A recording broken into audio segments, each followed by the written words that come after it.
Welcome to Blizzard Fire. We hope this video helps fire up your solution. You start by confirming the lock type and rotation. This matters because round locks come in left or right-hand versions. Insert the key and check that the latch extends smoothly. If it binds, back out and realign the faceplate. Once done, hold the exterior housing steady while you feed the spindle through the hole. Make sure the latch slot sits flush with the housing so screws will seat straight. Tighten the first screw lightly to maintain alignment before final assembly. Now install the interior half. Guide the spindle into the interior mechanism, feeling for the detent that confirms correct engagement. You need this because the spindle transfers rotational force. Without it, the knob will spin freely.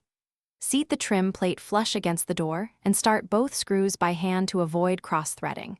Then alternately tighten them in small increments so the assembly stays square. Test rotation and latch retraction before applying. Finish by closing the door and testing both lock and latch multiple times. You want smooth action under normal pressure. If the latch fails to engage, open the strike plate and move it slightly toward the latch. Small shifts matter because door sag changes engagement. If the knob feels stiff, apply a graphite or silicone lubricant to the latch and spindle. Avoid oil-based sprays.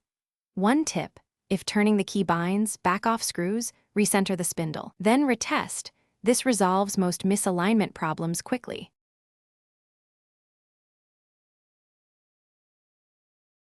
Thanks for watching. If you found this helpful, don't forget to like and subscribe.